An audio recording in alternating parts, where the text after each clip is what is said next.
All right, everyone. We got some late evening tea here that I wasn't expecting to play for you, but it's just too good. It's too good to not talk about. But what happened, for those of you who don't know, there's a CEO named Andy Byron. He was at a Coldplay concert and he was with his side chick.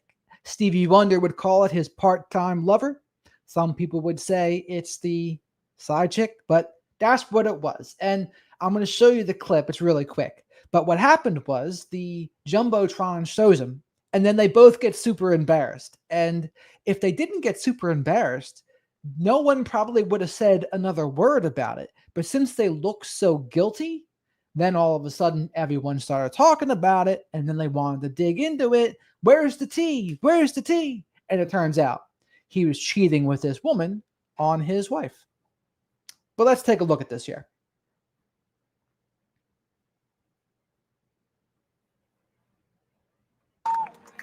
Yeah. Oh, look at these two. All right, come on. You're okay? Oh, what? Either they're having an affair or they're just very shy.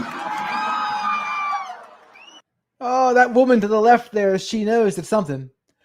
And you know what? Like, that's...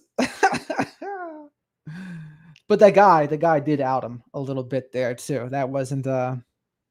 I don't know if I would like that, but hey, when you're in a public place like that at a Coldplay concert, you can't expect any privacy in a public place.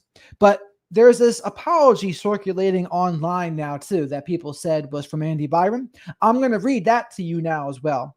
But there is some speculation that he didn't write this and it's just fake. But either way, if it's fake, I apologize in advance for sharing a fake apology. But there's some good learning material in here, as it's not a good apology, and we're going to go over why it's not a good apology. So here's what the statement says. New York, July 17th, 2025. I want to acknowledge the moment that's been circulating online and the disappointment it's caused. So far, so good. What was supposed to be a night of music and joy turned into a deeply personal mistake playing out on a very public stage. I want to sincerely apologize to my wife, my family, and the team at Astronomer, whatever the heck that is. That's what he's the CEO of. You deserve better from me as a partner, as a father, and as a leader. So far, so good. This is not who I want to be or how I want to be representing the company I helped build. I'm taking time to reflect, to take accountability, and to figure out the next steps. Personally and professionally, I ask for privacy as I navigate that process. Okay. Then this is where it goes off the rails.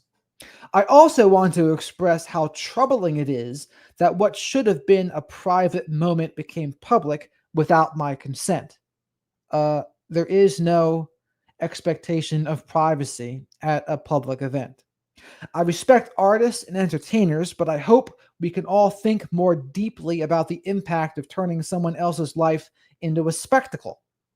As a friend once sang, lights will guide you home and ignite your bones, and I will try to fix you.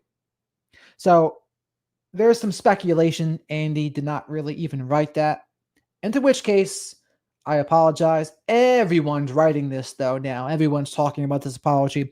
I have never seen something go viral this quickly like this. I mean, it's really wild. And if people are interested in this, I am interested in doing more current events of stuff like this, talking about current events and breaking it down.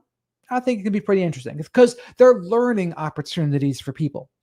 But what that guy did, if that apology is really from him, he couldn't help but to blame Coldplay for his mistake. And someone mentioned to me on Facebook, no, it's not just a mistake, it's a choice. Yes, it is a choice. And it's really just a betrayal is what it is. He's betraying his wife. If they have an agreement to be monogamous, he's betraying his wife. But that's what narcissistic people will do. They will blame, they will externalize the responsibility, externalize the blame, avoid accountability, and then he's going to guilt trip. Oh, you shouldn't have done that. Even though I'm a paying customer at your concert and I'm in a public venue, you shouldn't have done that. And what is that? That's trying to flip the script on them a little bit and to avoid accountability. If you want it to be a good apology, you stop before that blame shifting and avoiding accountability and guilt tripping. You say, you know what? I messed up. I messed up. I cheated. I did what I did. And now I've embarrassed myself and my family and the people who have trusted me. And basically you say, yeah, I messed up. And that's all. That's it. You leave it at that. You don't need to go on and on. You leave it at what you did. And that's what he did. He messed up. There's no ifs, ands, or buts about it. But this story is circulating everywhere right now. It's really circulating like wildfire. It started with that clip that I showed you. Everyone's talking about it. And if he didn't want to get caught, if he just didn't act so guilty and she didn't act so guilty, it wouldn't have been as much of a problem. Like people would have said, oh, they're just friends. Yeah, of course, he's got the arms around her thing. That's a little suspicious. But if he didn't look guilty about it, it wouldn't have blown up like it did. Because then that guy wouldn't have even a thought to say, oh, I wonder if you guys are having an affair. No, he wouldn't have thought that because he has no idea who that is, more than likely. But they just play it cool. It is what it is. Not that I want to be giving the cheaters out there any kind of ammunition and cover, but I kind of see it almost as a puzzle piece too. I like to solve human behavior puzzles. And if you own that, and when you look guilty, worse things happen, right? You know, I mentioned the other day how narcissistic people have a devil's luck, but one of the things that helps people to not have a devil's luck is when they have a little bit of a conscience. And that's what it looked like there, right? They had a little bit of a conscience, and the fact that they had a conscience with it is what's contributing to them getting caught. You notice how that works. If they were truly psychopathic, and yeah, they did mess up. Absolutely. They're betraying, or the guy's betraying. I don't know what her story is. I heard she's some sort of CEO of people something, but he's not a full-blown psychopath. If he's a full-blown psychopath, the camera comes on him and he doesn't even think twice. It's just like, oh, what? But the fact that he had a little bit of conscience, oh, I got to hide and I got to avoid this, that's what contributed to him getting caught. So when I had said people who have a good heart can have the opposite of devil's luck, that's what I was talking about. Now, I'm not saying he has a good heart, but he's just got enough of a conscience so that it contributed to him getting caught. So I'm actually going to use that example too. But if people are interested, I will go over more of these current events things because everyone's eyeballs are on them. And when I talk about narcissistic stuff, it only reaches certain people because it's the people that are interested in that topic. But when I talk about current events, everyone's a little bit interested in current events for the most part. So my message can reach people that it wouldn't normally reach if I talk about current events. So to me, it's a cool way to talk about the subject matter that I talk about in a way that will reach people that I wouldn't normally reach. And hopefully my regulars would be cool with that. And I think they find it interesting as well. It's not just going to be about the cheating stuff, right? It's not just going to be about current events. I'm still going to do interviews too. I think the people who subscribe to me really like the interviews too. But I think current events stuff and maybe even some new stuff will be an interesting change of pace, I think. But you can let me know what you think about that. Today, I had made a couple videos about the pregnancy thing.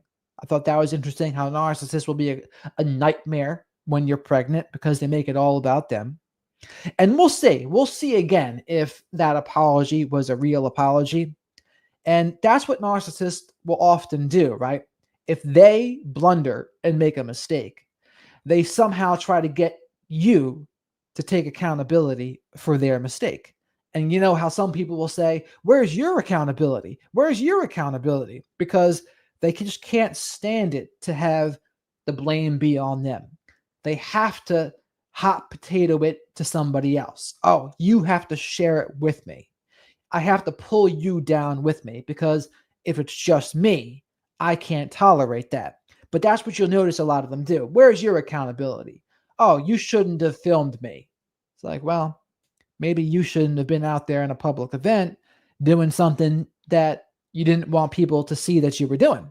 How about that? So just food for thought there. I thought that was an interesting story, and we'll see what kind of feedback I get on this. And I'll let you all know too if that turns out to be a fake apology or not. If so, I mean, everyone was sharing it. It doesn't make an excuse. I would have to take accountability for not doing my due diligence if I shared some sort of AI or fraudulent apology. And that's on me. If I'm going to start talking about current events, I got to get my facts straight. I can't be a bad reporter. But I guess that's part of the issue here too. In the news force, speed is so important that accuracy gets thrown to the wayside. And then there used to be a lot of pushback when you got a story wrong. That was a really big deal back in the day. But now it's, oh, you got a story wrong, no big deal. And people don't even apologize. They just say, whoops, retract. And then the apology, no one even hears. They just remember the false story. And if this is the case with this, that's an example of it. People are going to read this apology. They're going to see the quote unquote apology from Andy Bloom or Andy Byron. And that's what they're going to remember. They're not going to remember, oh, that was a fake apology or that was from a parody account. People aren't going to remember that. But the correction should be just as loud as the accusation. That's something that I think would be helpful too. And that's for in politics, that's in the news, that's in terms of crimes. If someone gets falsely accused of a crime, the exoneration should be just as loud as the accusation. That's my opinion on it. But before I close this down here, if anyone has any questions for me, I'll answer some questions. That's the benefit of doing these lives here, is that you can talk to me about some questions that you have out there, as opposed to scheduling a consultation with me or getting my course. If you're watching this now, please do subscribe if you haven't already. Like this video if you like it. Maybe share it with someone that you might think finds this breakdown interesting. I might try to walk in Dr. Grande's footsteps and be a current events boy. We'll see. We'll see how that goes. But it's interesting. It's interesting to have a nice change of pace. Probably not Sam Vaknin. He's not going to like me. But now that you mention it, the one thing I would disagree with Sam Vaknin on is his thoughts on a confabulation. I don't know if you know what confabulation is, but confabulation is when he says the narcissist is convinced that they're not gaslighting you. They really believe the lies that they're saying. And he says, sure, it comes off as gaslighting, but the narcissist really believes it. And to which, for the people who are victims, they don't need that distinction. That distinction doesn't matter. And I think that's a very charitable interpretation by Sam as well, because he doesn't go on everyone's show. He can be pretty. I've interviewed people before that have interviewed him, and he's pretty picky about a bunch of different things. But to confuse the victims like that, I'm not a fan of that. Like, no, they're doing what they're doing. You're giving them a very charitable interpretation if you're saying they're believing their lies like that. And if you're truly trying to help the victims, I don't think that's something they even need to know. But that's just one thing. And I think he's a little bit more on the environmental component too, with the mothers, and how a mother or father, for that matter, if they put the kid on a pedestal and spoil them, coddle them, that can create NPD, in his opinion, just as much as neglect and abuse can. But Dr. Salerno, my friend, would not agree with that as much. He would say, sure, environment plays a part, but it's not a cause. Like if someone has the genetic predisposition and they have some of that environmental component too, whether it's being put on the pedestal, spoiled, etc., or neglected and abused, it's going to make it worse. But those environmental components, in his opinion, it's not enough. It's not enough to cause a personality disorder. That's his opinion. But that's certainly not, as of now, every professional's opinion. That's his opinion. And I think, but I don't even think it's his opinion. It's what he knows based on the research that is shown. So I shouldn't say his opinion. It's what he knows. And other professionals, though, they see it differently. I think they interpret the results a little bit differently, and so they don't come to the same conclusions as him. People like Dr. Mark Ettinson, they would be someone that comes to a different conclusion. But it's about time that Dr. Salerno is going to come back on the show here in a little bit here too. I'm not sure what we're going to talk about this next time, but we might also be talking to a third person. It'll be a mystery guest until it's confirmed. I don't want to jinx it, but it could be a very interesting mystery guest that Dr. Salerno really looks up to this person. So hopefully I can get him on. But with Sam, I mean, I wouldn't be opposed to talking to Sam. I just know that if I were to disagree about anything, it just wouldn't be acceptable. Like, that's not what he wants. He's not going to come on here to debate me about something. It would just be, he would want me to completely defer to him in everything. And just like, oh yes, you're the expert, I'm just the nobody. That's probably how he would want to see it. But I would push back. And granted, he knows more than me. He's more well-read than me.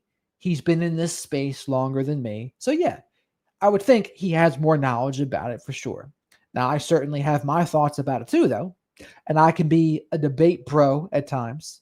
I have that in me. I haven't unleashed it yet. I might unleash it one day because it can be fun. It can be fun in the right context, but we'll see. I got to see what you're all going to be okay with. I don't want to take you places that you're not interested in going. Because my big thing recently has been, I want to provide masculine containment for the people that follow me, whether it's on Facebook, Instagram, TikTok, or YouTube. But I want to provide a safe place for the people who follow me to learn, to grow, and I want to guide them. That's why I consider myself the shepherd of black sheep. And with that mindset, it actually helps me to not get upset if someone were to criticize me or even be antagonistic and belittling towards me. It helps give me that buffer to like, no, if I'm really trying to provide masculine containment for the people who follow me, will this really bother me? And if I'm going to lead by example, I mean, lions wouldn't lose sleep over the opinion of sheep. And when you argue with a fool, then there are two. So how would I handle criticisms, even if they're antagonistic, belittling, and condescending, if I'm really going to be in a good place? If I want to be an example to emulate, how do I handle things? And granted, no one's perfect. There are things I've done that I'm not thrilled about that I think I could have handled a little bit better. Sure, that's true. But all we can do is change our behavior and try not to make the same mistakes again. So in the future, that's how I see these things. I want to see it like that, and we'll see how it goes from there. But that might be it for today. That was I just wanted to go over that cheating scandal with CEO Andy Byron, how he was so embarrassed and how the Coldplay people called him out.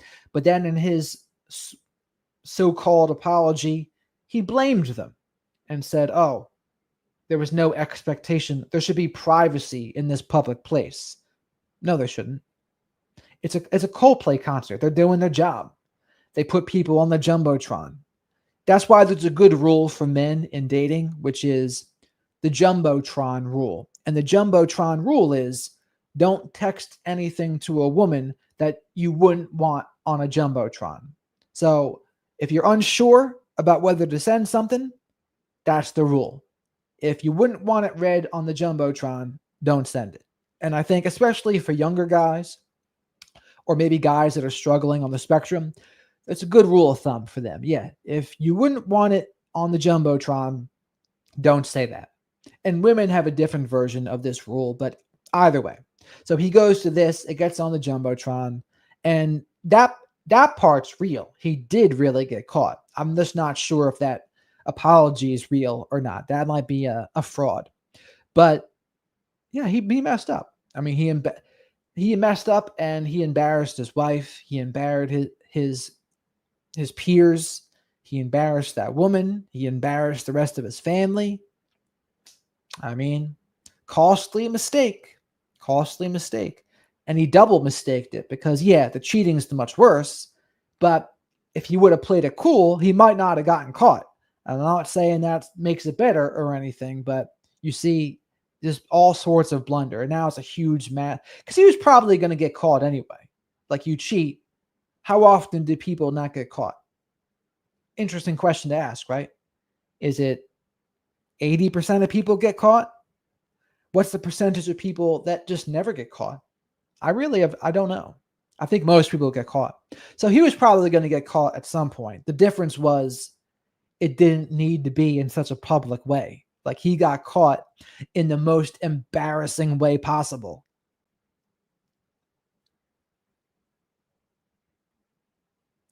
He used to yell at his employees and hired HR who supported him. So he's a bad boss, in other words, belittling and insulting. And in which case, you get what you get.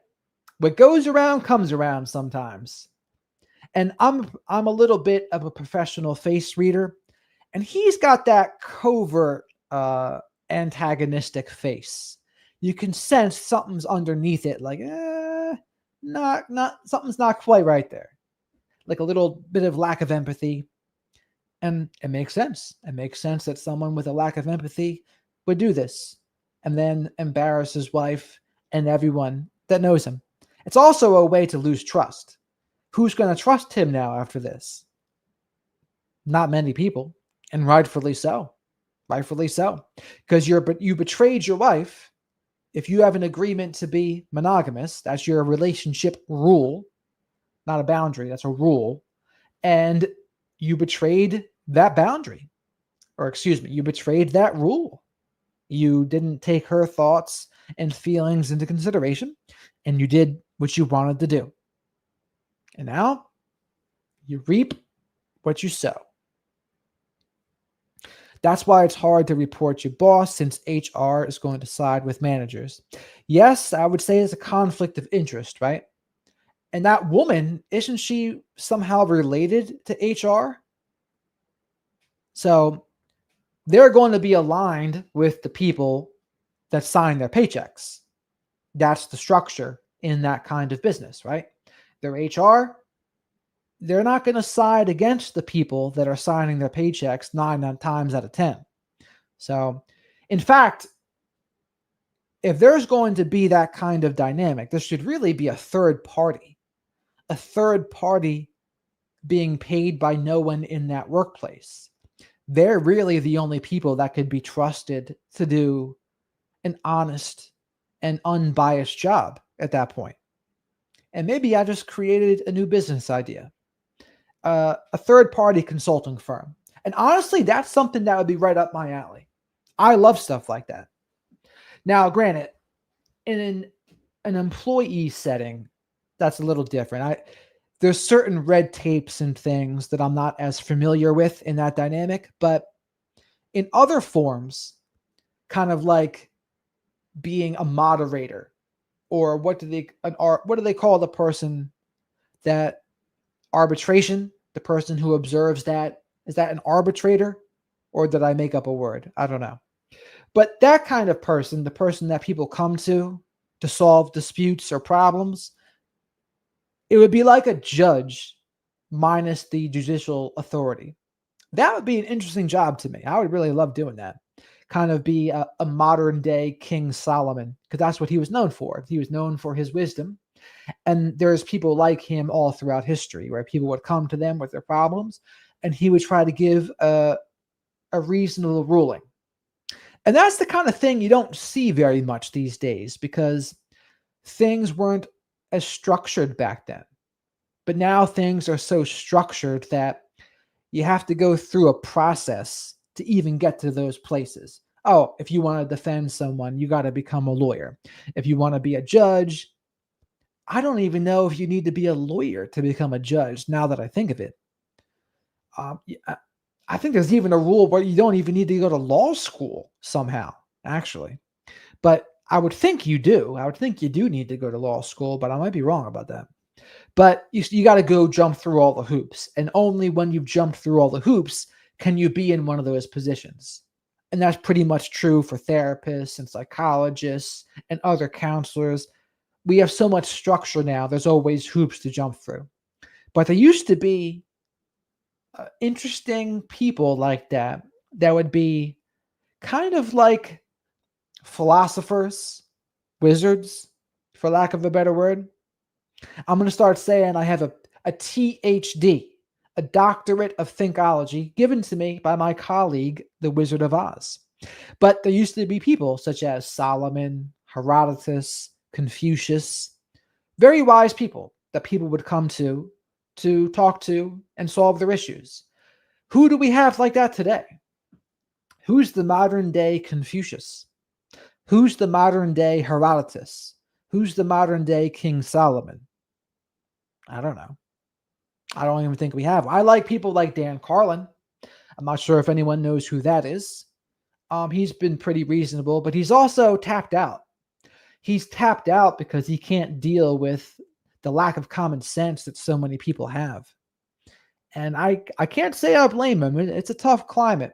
It's a tough climate right now. And there's other people I've listened to. I've listened to Sam Harris. I mean, Jordan Peterson used to be. I've spoken to Jordan Peterson before, by the way. 6-7 years ago, before he debated Sam Harris.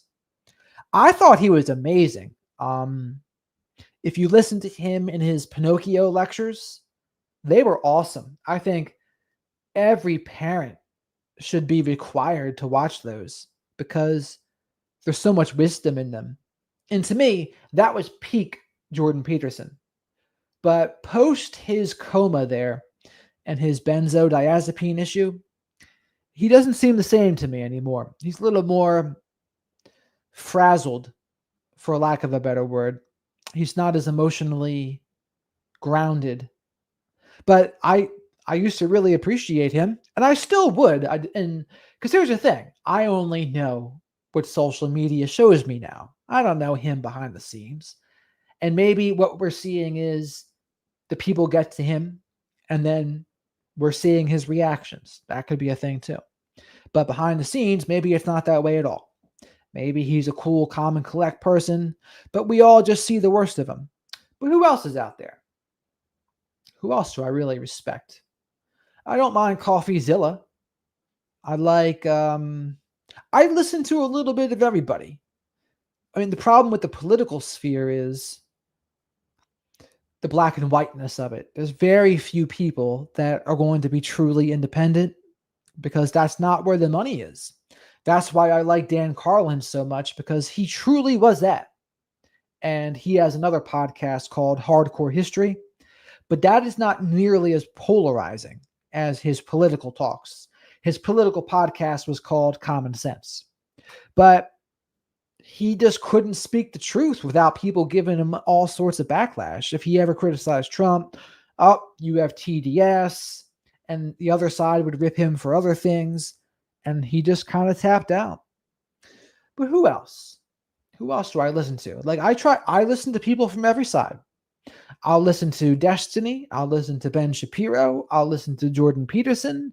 I'll listen to the Young Turks. I'll listen to Kyle Kalinske. I'll listen to Tucker and Mark Levin. I truly listen to everybody. I don't say I agree. I disagree with some things every one of them say. But I truly believe in this day and age, if you don't listen to everyone, you're not getting the full story. You're just not. You're getting propaganda. You're getting half-truths. You're getting bias. The only way to get around that is to listen to everyone and how they all report the same story. And what's interesting is they report the same story differently. They do. So how Mark Levin will report a story is going to be completely different than how Kyle Kalinske reports a story. And when you compare and contrast them, then you can truly see, okay, these are the points of disagreement. This is where Mark Levin's fabricating and in the tank. And so you can really pinpoint what's going on, which I think is necessary. But what happens to a lot of people is they just can't even hear it. They can't even hear another opinion without getting upset. And how do I know? Because I see it. I see it. People will unfollow me in the blink of an eye if I say one thing they don't like. And they'll say, "You must be a narcissist. You said one thing that I don't like, and it means that everything you've ever said is now wrong, and no one should be learning from you." It's like, oh, black and white. Now, granted, there can be some exceptions when someone says an exceptionally egregious thing. But if you know me, I assure you, I'm not saying exceptionally egregious things. But people take it to the extreme, and then and this is how echo chambers form. Echo chambers form because when enough people can't hear another opinion and they only listen to the people that agree with them, and they want to hear their own opinion on someone else's voice, that's how an echo chamber is formed. And so, I mean, and I'll even listen to Jimmy Dore. I'll listen to Russell Brand too. I truly listen to everybody. And I do this also because I like to debate. You can't be a good debater unless you know the other side's arguments. You can't defeat an argument unless you truly know it. So that would be my suggestion to the people out there. If you want to become a good debate pro, you got to listen to everybody. I also want to take a look. Mehdi Hassan has a debate book that I'm going to check out, which I think would be pretty interesting. Although I don't agree with Mehdi on everything, but he is a good debater. I'll give him that much. And that would be my suggestion on how to watch the news and how to take things in. You got to watch all the sources. Watch all the sources, cross-examine things, and then ultimately think for yourself. But what happens a lot of times? People are afraid to disagree. They're afraid to disagree with the side that agrees with them, a little bit because of groupthink, but maybe it's because they don't want to be ostracized. And I know this happens to creators that have audience capture. They get captured by the audience and they think, okay, I can only say things in a certain lane. And if I get outside of that lane, I'm going to lose people. Now, the interesting thing that happens on the right is there's some things that people can even go against Trump now because it's still on brand for them. And the people I'm referring to is Candace Owens, Tucker Carlson, Nick Fuentes, even Alex Jones.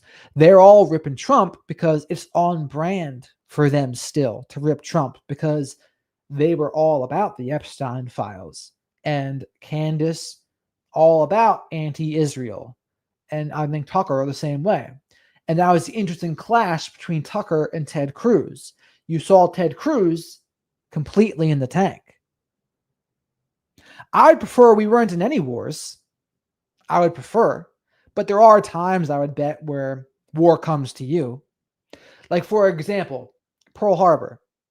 Right? You get attacked by Pearl Harbor.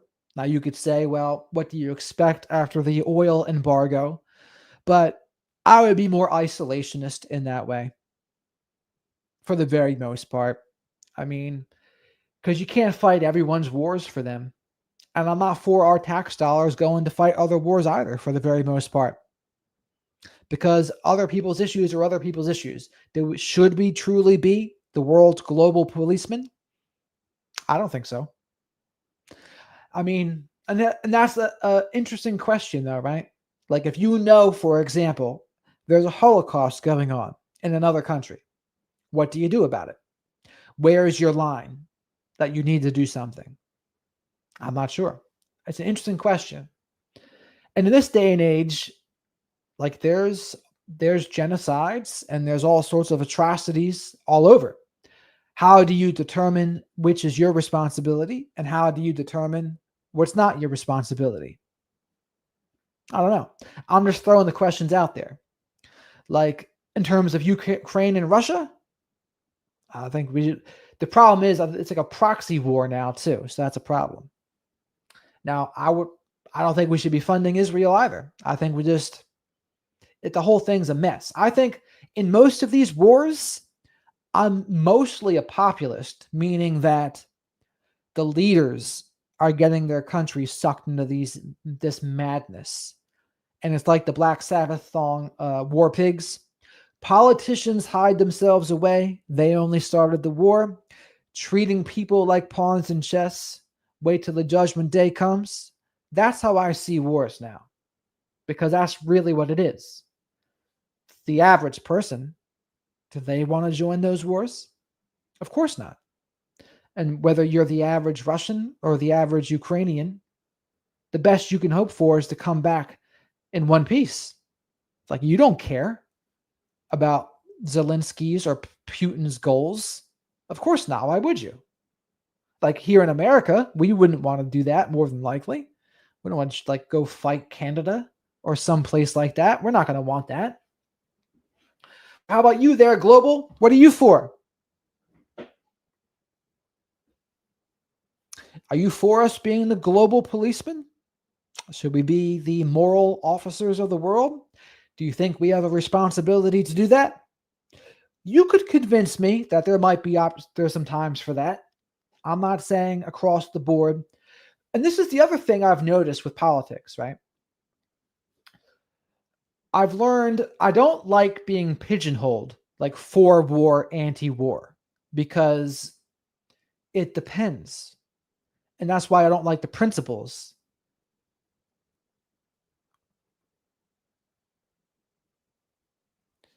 Define purpose of boot camp. What do you mean? To tear someone down and build them up again? Is that what you're talking about? What was I saying? I forget now. But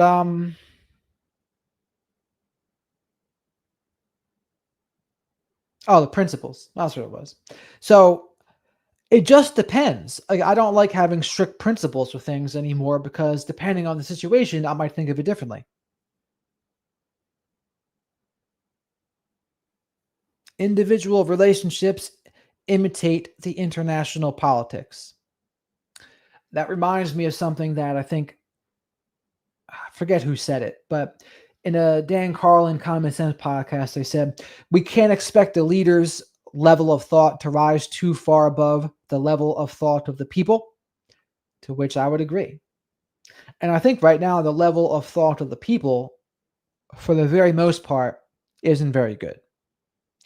So, and I think this is where the political party system runs astray, where you have conservative values, progressive values, and I would say it just depends on the issue what I would think. I wouldn't say, oh, I need to have conservative values across the board or libertarian values across the board. It's like, no, sometimes I would. Like, for example, I'm for all drugs being legalized. I'm for, at the very least, them being decriminalized, because I think people should be able to put into their bodies what they want. Bottom line. Now, I do think they should also be helping people that get addicted to them, sure. But I don't want government to regulate that. Are there other uses for government? Yes. Yeah, I mean, the gift of bottoming out in desperation. It's like a surrendering. That's what happens in AA. And NA, people bottom out and they go to those programs when they're at the bottom and they build themselves up again. The same way the president is a role model for citizens. Yes, ideally they would be, right? Ideally they would be. When's the last time we had that, would you say? As I would say, I think Eisenhower, I think, like, I really liked his farewell address, for example.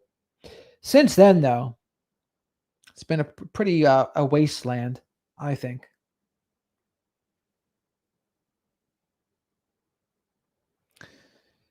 Well, people aren't going to be into that, I don't think. I've learned that I try to help people with radical self-respect, but I noticed people don't care. People care about the problem that they can relate to, and you got to start there, or very few people are going to watch. But then once you start there, you can try to bring them somewhere. I mean, my action plan is kind of what I said earlier, which is people need to think and not just go along with whatever team they're on. That's what I would say. That's a good start.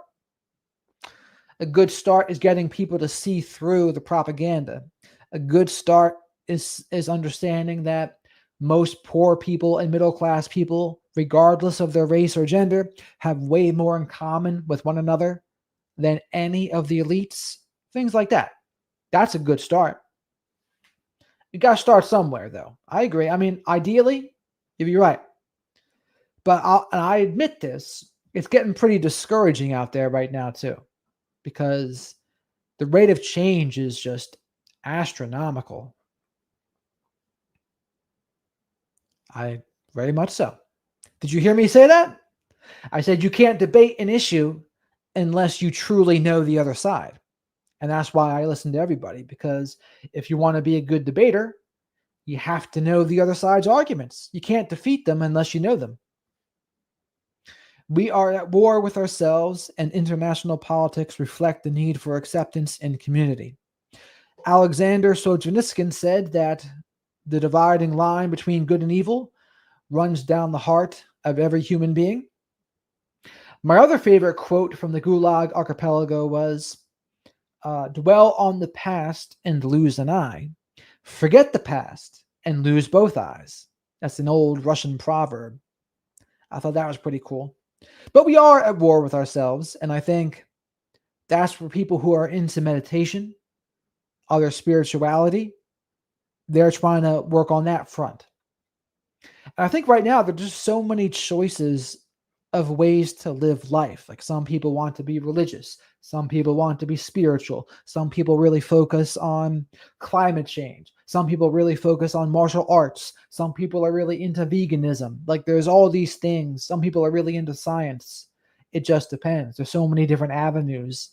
Some people into music, some people into content creation. There's all sorts of things that we are using to replace. But when you say war with ourselves, what do you mean? 11 demands for real democracy is the left positions. I'm not familiar with them. What are they? You're talking about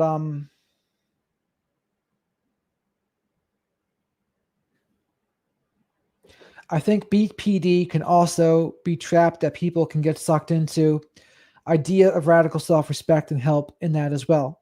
Absolutely. I think radical self-respect is a code of conduct for ourselves, that we don't do it perfectly, but it's something to strive for. And I think for someone that has borderline, for example, what do they struggle with usually? Emotional regulation.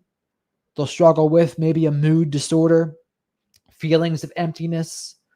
They might have dark thoughts, impulsivity, alcohol or drug abuse, wild affairs, maybe self-harm. So the first step for someone with borderline is to try to stabilize somehow. And one of the ways to stabilize is to stop the self-inflicted wounds. So massive drug and alcohol abuse, for example, a self-inflicted wound. Stop the self-inflicted wounds, you'll see what you're left with. One inclusive issue is to stop globally trying to make international law against killing life on planet. Yeah, I mean, ideally that would be a thing. Problem is, I think in the world that there's evil and there's dark people out there. There's people that are just playing the power game, and that's what they're doing. They play the power game and they don't really care who it hurts. And we're seeing that in real time. We're seeing that in real time. In America, we have so many different kinds of problems. I don't know if you're in America or not, but we have kind of luxury problems, but money is a lot of the problems for people in America, getting their finances in order and just living. Other countries, they have different mentalities towards money, so it's a little different for them. I mean, getting in relationship with a BPD person. So, I mean, I would say practicing radical self-respect, if you're truly doing it, you're probably not going to be in a relationship like that, or at the very least, you'll see it. And if you choose to do it anyway, once you see it, I mean, that's on you, right? But I would rather not be blindsided. You don't want to be blindsided by these things, but you'll see it. I mean, a BPD person, their issues are going to be on the surface. You're going to see them. Unlike with covert narcissists, a lot of times they can be a little sneakier. They can hide under the radar. But even so, with narcissistic people, you disagree, tell them no, see how they act when they don't get their way. How do they treat people that can do nothing for them? Those are the things to pay attention to. Often they won't like that. Even if they're a covert narcissist, you might get some sort of passive aggressive remark or a silent treatment. I love that quote. Albert Einstein, right? If you can't explain it to a 5-year-old, you don't know it well enough. I agree with that.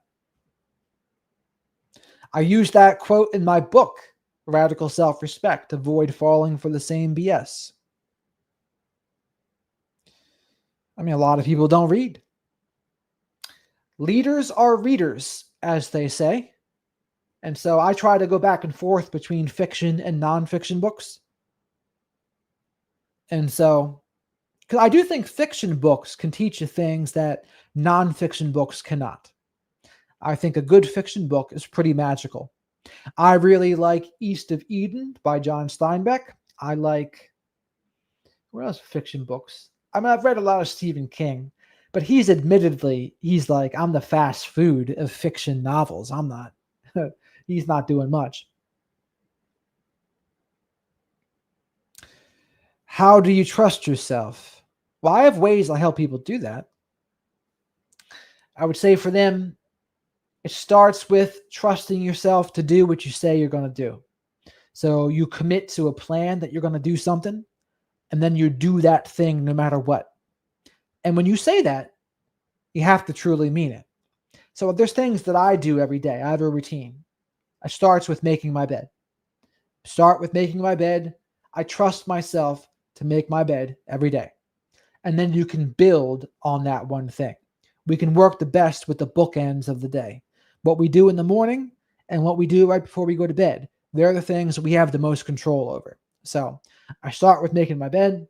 Then I do affirmations and I do my morning round of posts and answering comments, etc. And then from there, it's either the gym or it's time to get my coffee and do that part of the routine. But that's one of the ways I trust myself. Mindset. That's why I stick. I mean, and people would say to me, well, I write down these affirmations every day because I believe they work. And I think even if they don't work by the way I think they do, just the fact that I'm putting in the effort to do it, I think that does something. I think putting in that footwork, the universe likes. Nowadays, it's even the nicest people can swindle you. Yeah, that's always possible. But are you referring to a specific situation? Is there an issue that has come up recently for you?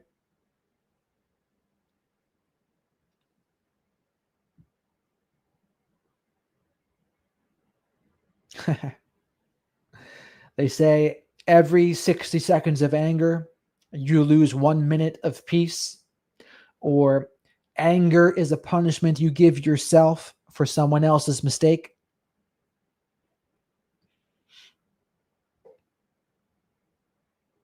Money and time comes and goes. Losing to another is the price of yin yang. Absolutely, I agree with that. I think Drake said money comes and money goes. Ain't like you can take it with you. And I was listening to Pink Floyd's Time the other day. If you haven't listened to that song, I highly recommend you do. It's wild that those guys were in their 20s when they wrote that song. But Roger Waters' mother was a very intelligent woman, very intelligent and passionate. And she told Roger, read everything. And so he reads everything. And if you listen to the lyrics of that song, it really gets you thinking. And I would hear that song all the time as a kid, a teenager. But I didn't really hear it until I was about 30 years old. And I was like, holy mackerel. It just gets you thinking. How to trust other people in emotional sense, like they have good interests at heart. Um, you're talking about character. Now, what I do in that case is I'm good at sensing energy, right? So I'm a sensitive person, and so I can sense the energy of people. And like usually if you're just having fun and talking to somebody, things will come up and you'll notice, okay, I can be compatible with this person. I don't feel like I have to really try. It just kind of happens naturally. In my best relationships, that's what it feels like. It doesn't feel like I really have to like go out of my way to think of something to say. To some of them, they just work. But I mean, compatibility is a big part too. Like, if you don't have compatibility, you don't have much. In terms of trusting in an emotional sense, though, too, you won't trust someone right away. It builds gradually. And it builds gradually by building trust with someone. You trust that when they say what they say, they're going to follow through. They do what they say they're going to do. They show up. They're consistent. You can trust them to be there for you. You can trust them to not abandon you. And you can't really build that trust instantly. It takes a little bit of time to develop. And then the trickiest ones, in my opinion, are where you have that for a little while. And then after a couple months, a few months, then they change up. And that does happen. That absolutely happens. Well, that's true. That's true. I mean, there's clues how old someone is, what their goals are in life. This is also true.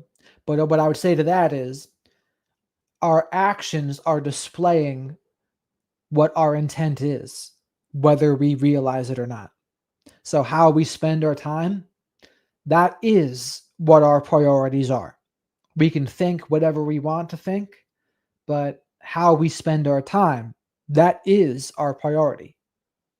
And that goes for other people too. Or like whenever we say we don't have time to do something, what we're really saying is it's not a priority. That's what we're saying. And when other people say that to us, oh, I can't find the time, they're also saying to you, you're not a priority, because everyone fills their life with their priorities, whether they realize it or not. People operate on automatic and flow like water, never seeing their impact. Sure. This is very, people are unconscious, as Eckhart Tolle would say, or they're in their pain body. They're just flowing through. And I would say there's a lot of that right now because I think social media, it hijacks a part of people's consciousness. I think it's really impacting people's amygdalas and how our brains operate. And what's really scaring me right now, actually, is the rate of change and how fast we're becoming reliant on things like ChatGPT. I see that everywhere now. On Instagram, all these creators are using ChatGPT for their content, and it's going to replace thinking for them. Like, I want to keep my thinking. I really value my thinking. But some people just don't mind throwing something in ChatGPT and saying, spit me out a video. Spit me out a video for content. And and they're getting rewarded for it, a lot of them. So to me, it's discouraging. I think I've started using it a little bit, not to create content, just to like help me think and like as an accessory, but I'm averse. I don't like it because to me, Chat GPT is a train wreck. All this AI is a slow motion train wreck coming, in my opinion. Socrates wanted to teach. Many did not like it. That's why they say you can't teach in your homeland. You have to go somewhere else. And you can't teach anyone that has a closed mind. That's another problem.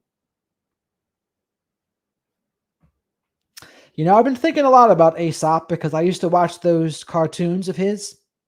And I've been thinking about it in terms of Aesop's fables, the tortoise and the hare, because I've been thinking a lot about Bitcoin as the tortoise and all of the altcoins are the hare, where people want to get greedy and get rich quick with an altcoin. Meanwhile, BTC, Bitcoin, slow and steady wins the race. So I can't say I know all of the Aesop's fables, but that's just the one I remember. That's smart. I think what's unfortunately going to happen is with AI, if you don't use it, you're going to be left behind because you're going to be dealing with the people that are using their brains, but then also getting the best of things because they're also using AI too.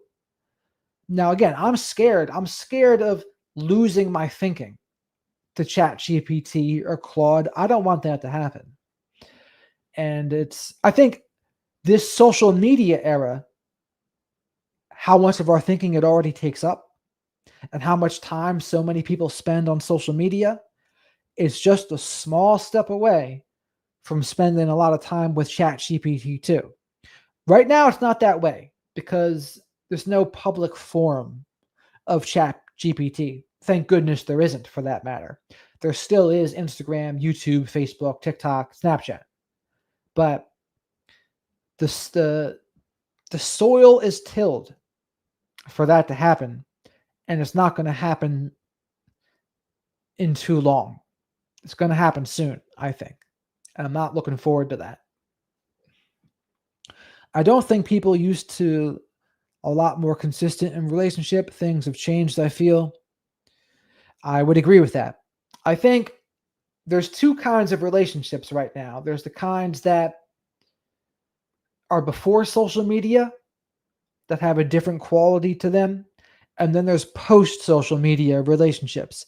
Post social media relationships, it seems like they're just a little more shallow for the most part because I think social media has taken up people's mental bandwidth. I mean, say you're an attractive woman and you're getting all sorts of attention and admiration on Instagram or Facebook, posting your selfies and whatever. Like, you probably get hooked on that a little bit. I mean, I'm a creator on those things. That's a part that it takes up a piece of you. And that's a piece of you that it's not going to be given to someone else more than likely. So I think that contributes to the shallowness of relationships, if you ask me. People age and experience and act differently through life, except reality is like a dream and you can influence. It always reminds me of Madonna's Like a Prayer. It's like a dream, no end and no beginning. And you never know. It's interesting. That's like one of those mind benders.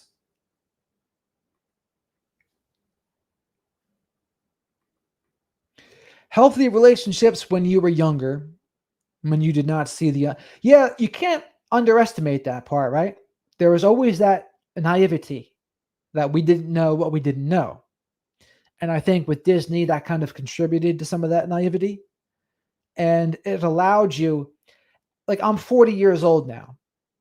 But when I was 20, I think I was capable of falling much deeper in love between the combination of being younger, more naive, not knowing what I didn't know. And I think there's a part that nature likes about that. Like, if you find a partner in your early 20s that you really connect to and you haven't had 100 partners, that's someone that you could be with for a long time. And I think that's part of what nature intended in a way. Now, granted, some people may also say, well, nature intended you to not be monogamous either. Well, there's an argument for that. But I just know that I was more idealistic as a kid. And I think Disney contributed to that. I don't know how much of that was because of my upbringing versus just that's how so many people were. The other interesting thing I was thinking about with Disney the other day, the only time they ever talked about money was in a negative sense. Did you ever notice that? The only time money was ever explicitly mentioned is when it was a bad guy seeking money. But in other stories, such as Cinderella or whatever, all the benefits of money were never spoken about, but they had money. So you notice how there's that disconnect there. If we're going to talk about money, there's something wrong with that. But we're also going to talk about these other fairy tales where they clearly have money and power, but we're not going to talk about it because we're just going to take it for granted. Interesting, right? Humans never changed, our perception of them did. Yeah, I think humans have always had the capabilities to do what we're doing now. If you would have the same technology back into caveman days, they'd be doing the same things. They'd all be doing the same things. Given the experiences we've had, they would do the same. I mean, humans, an interesting thought experiment, look back at the Middle Ages or like the 1600s, 1700s, and their public executions. There was some real bloodlust back then, and they would get a lot of satisfaction from watching criminals and things be publicly executed. So the humans have always been wild, and I agree. We've been similar. And in practice, I mean, what do you think is the percentage of marriages that there's no cheating? Because it's not the same as a divorce, right? There's marriages where there's cheating that just don't get divorced. So you probably look at the rate of divorce, and there's probably cheating in most of the divorces, I would say. I mean, I don't know. I don't know the statistics on that. I couldn't tell you. But probably a fair chunk if I had to guess. So I would say it's a small percentage of people that are truly monogamous. Some people have a slight variation of monogamy because they have semi long-term relationships. Well, they get with someone for 2-3 years, break up, then get with another person for 2-3 years, break up. Is that monogamy? Or is that serial monogamy? Celibacy in the church is defined differently with the public. Yeah, I mean, and I don't understand why they make the Catholic priests and whatnot. Why not let them get married? In the Protestant church, you can. Why not in the Catholic Church? And of course, we all know the image that the Catholic Church has right now. It's not good because there's all sorts of toxicities that happened. Celibacy is excessive activity. What do you mean by that? In excessive? In excessive?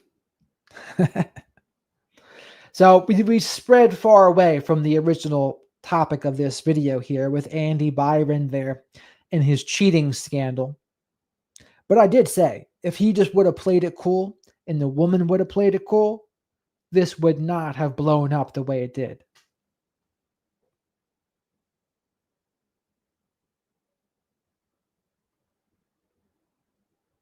Okay, yeah. And that's generally what happens, right? How often do monogamous couples continuously have a healthy sex life for decades? I don't know the answer to that question either. And it's hard to know because the only way you're going to know is from self-reports. And are people going to tell the truth in a self-report? Maybe. It depends. It depends on what they think they're going to get out of it. It depends on many variables.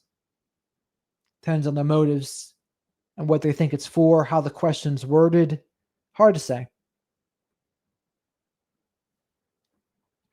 So I saw that and I went over that statement, how he's blaming Coldplay. I heard there's a possibility that's not a real apology, though. I heard it might be fake. And if that's the case, I'll take accountability for sharing a fake apology. But it might be real. It might be real. But if he's blaming Coldplay for that, that's absurd, right? There's no expectation of privacy in a public place. There's just not. And he's going to try to guilt trip, blame shift, and to avoid accountability. If he would have cut that part out and stopped after like the second or third paragraph, would have been much better for him. Because he says, yeah, he messed up, made a mistake, I'm embarrassed. Yeah, you should be. And then leave it at that. But he couldn't help himself, and he had to go that extra mile there and say, I'm troubled. I'm troubled by the fact that you put me on the Jumbotron. Yeah, I bet you are troubled. I bet you are troubled you were on the Jumbotron, considering you were cheating. But like I said, he could have gotten away with it if he was playing it cool more. Instead, he got too much of a conscience, and he was like, oh no. Or I shouldn't even call that a conscience. It's really just he didn't want to get caught. And that apology, if it's real, that's what it was saying. I'm sorry I got caught. That's what that sounds like to me.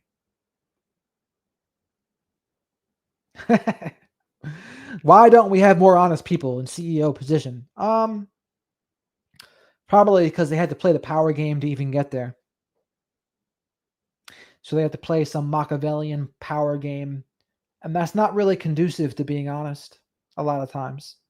It can overlap, but yeah, that's what I was laughing at, you saying that.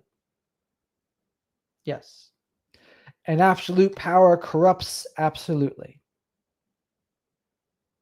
People are hired to make a profit. You hire a few lawyers, accountants, and make money. Yeah. Yeah. I mean, in a capitalist system, that's how it goes. And capitalism certainly has its flaws, but I do think it's the best system. Like it's better than socialism, better than communism. But make no mistake, we have big chunks of socialism here too. Fire department, police department, basically all of the government agencies, they're not making a profit. Some of them make a profit from selling their passport fees or whatever that is, but they're all taxpayer funded.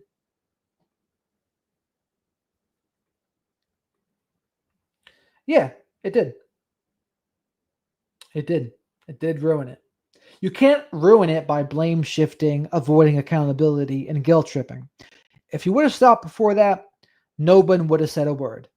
I mean, they still would have said a word because the whole thing's viral already, but they wouldn't say a word about that apology. If he just, and in fact, he might have gotten a round of applause. We're like, you know what? Yeah, he messed up, but at least he quickly held himself accountable.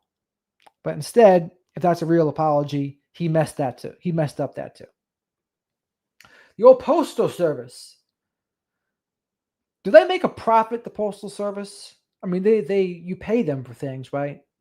But are they purely for profit, or do they just get government funding too? I don't know. I don't know the answer to that.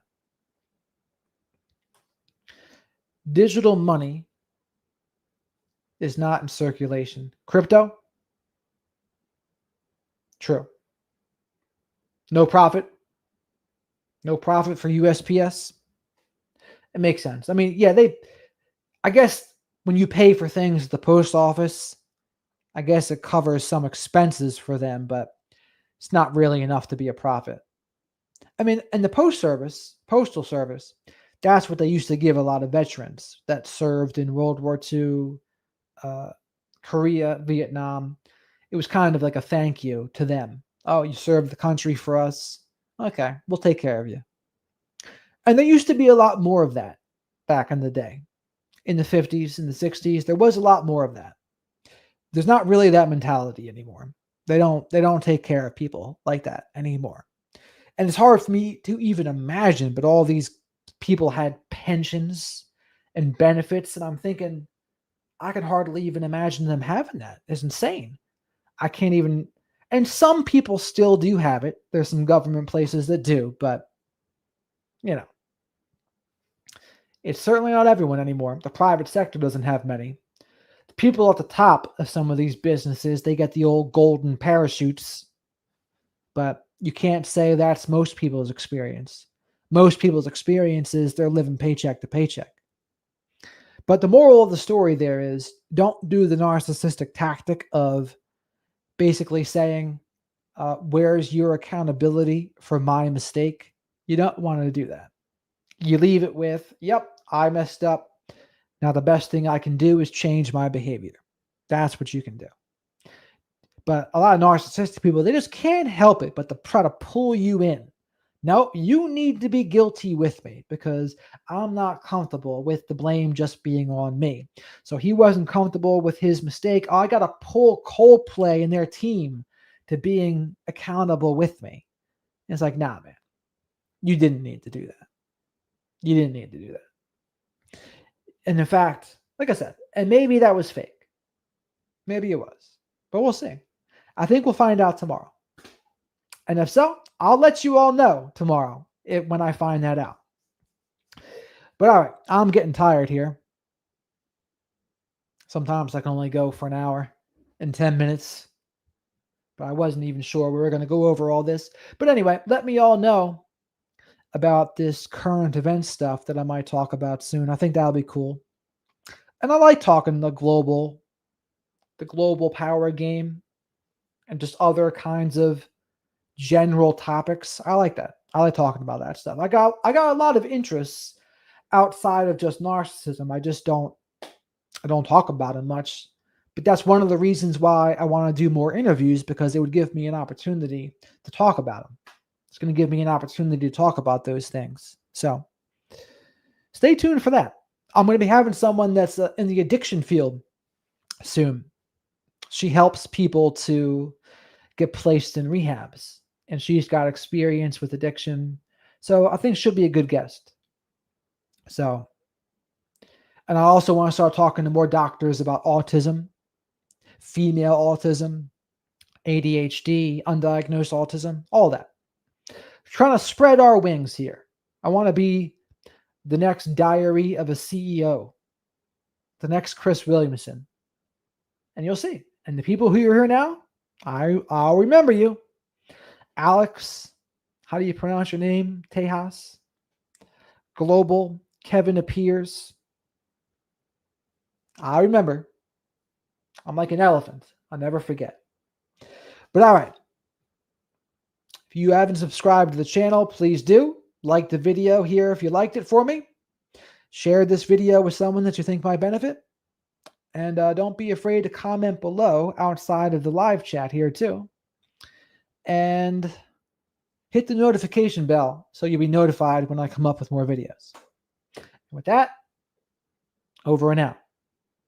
And I'll go over my tattoos. Someone wanted me to go over my tattoos. I won't do that now, but I'll do that the next one.